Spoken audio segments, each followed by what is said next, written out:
Magallanes, kukuha din yan ng mga tao, nakukuha pa ng mga tao hanggang sa makuha yung mga kabataan.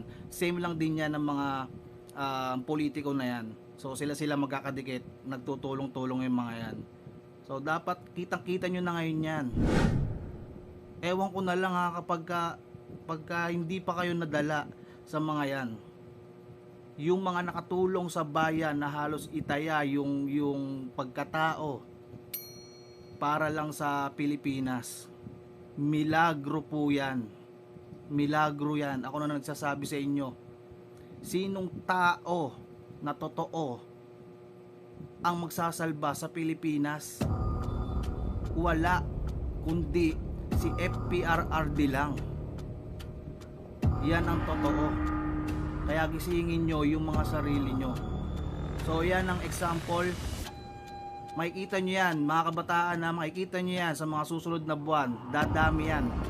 Yang nakaligay ito sa baba, yung page na ganyan, We Are Millennials. Matik target niyan, millennials at kabataan. Tapos sasabayan ng kabaitan ng mga politikong hahabol na yan ng mga talunan na hindi na lang magpahinga at tumulong kung gustong tumulong.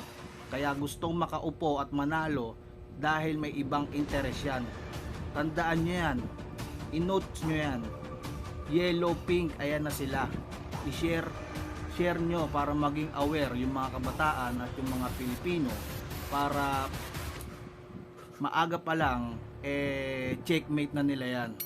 Sa usapang ICC, kung sino yung mga anti-government na gustong pahatulan si FPRRD at si Senator Bato de la Rosa sa mga ICC, kung may mga Pilipino pa na maniniwala sa ganyan at ipaglalaban yan, baka kayo na lang po ang natitirang mga bobo o mga ignorante sa Pilipinas. Kasi kung ang pambansang bayani nyo si Jose Rizal ay kinastigo at pinatay ng ibang lahi, ng ibang hindi naman natin kalahi, hayaan nyo ba yung pakastigo si FPRRD sa ibang lahi na naman? Ganun kasimple ang konsepto niyan. Dahil namanan nyo yung poor mindset na isinaksak sa inyo ng mga sumakap sa atin na kapag usapang ibang bansa imported, pag usapang mga Amerikano, ibang lahi, mas matalino sa atin. Mas matalino tayo sa ibang bansa, tandaan nyo yan. Isang example na dyan si Manny Pacquiao. So hindi ko na yan kailangang himay-himayin. Kailangan nyo din ng self-study dyan. So kung papayag kayo na litisin si FPRRD, ano ba kayo, sinuswerte? Yung utak na nagpapalakad ng ganyan ay gustong mawala yung mga taong gustong tumulong sa Pilipinas. Hindi ko alam kung bakit yung mga simpleng pangyayari nahihirapan kayo. Hindi ko alam kung ganun na ba katindi yung kamangmangan nyo. Anong petsa na? Anong gusto nyo? 2030 na, pero yung isip natin pang mangmang. Paano na isusunod na generation yan kung pirmis tayong ganyan? Ako ilang beses ko nang ine-explain yung mga ganitong mga kaalaman, pero hindi tayo magsasawa hanggat meron tayong boses, kasi yan lang ang matutulong natin sa mga kabataan. Kahit hindi pa nila maintindihan, marirealize nila yan. So ngayon, yun lang naman. Sila Skanyas, alam nyo na, narinig nyo naman yung nagsalita kanina, na dahil sa pera kaya sila lumalakad. At panigurado, pag malapit na ang eleksyon, maglalabas ng mga pera yung mga yan, mga politikong hahabol na yan, at yung US na mga kano, yan ang popondo para bayaran yung mga susunod na mga tao na gagawa ng kalokohan para sirain ang Pilipinas. at inuuna nga nilang sirain si FPRRD.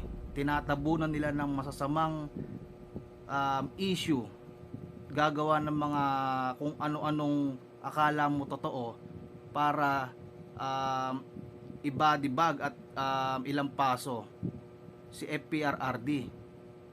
Pero nakatatak sa mga Pilipino na si FPRRD ay isang buhay na bayani. Buhay na bayani yan. Totoo yan at nasa history yan.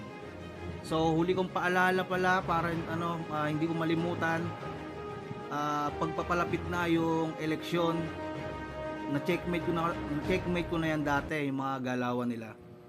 Gagawa pa yan ng mga page per lugar o per bayan. Kasi dati nung humahabol si Lenny at ibang politiko, nakita ko na nag-a-ads mismo sa newsfeed ko.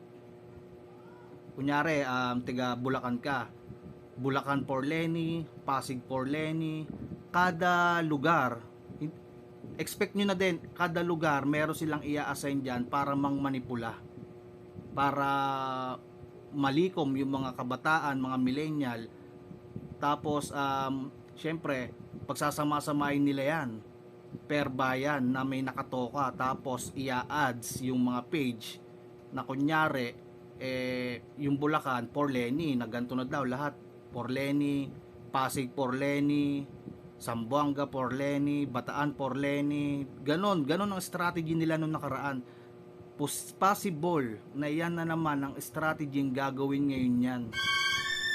Kasi mga desperado na yan mga desperado na yan, mga kababayan.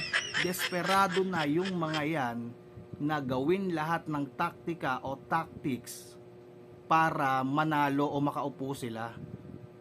At syempre lalakihan ng pondo ng US yan para maiupo yung mga tuta nila.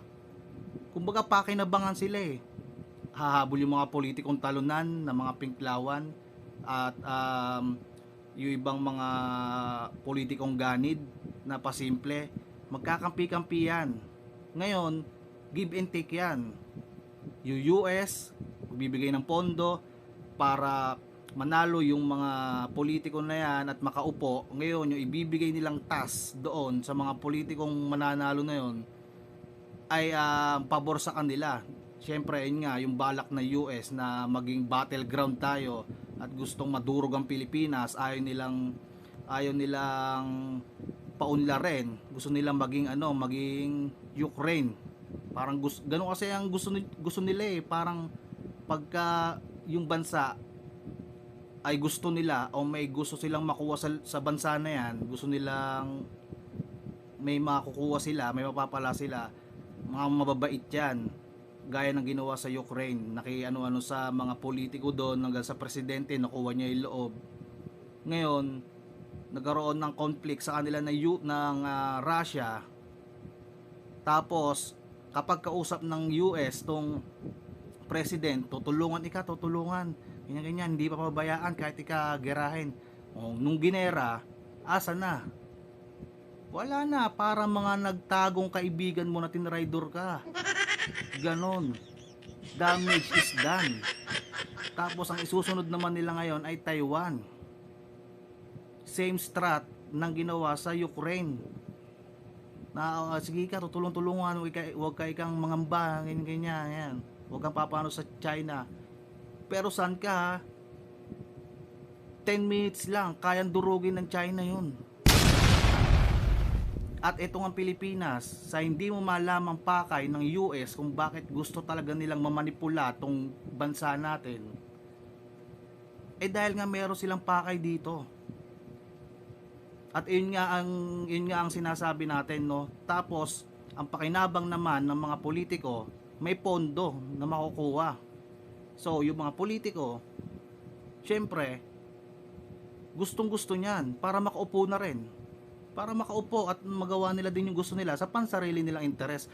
In short, may mga taong ay politiko na may pansariling interes na hindi talaga tutulong sa bansa.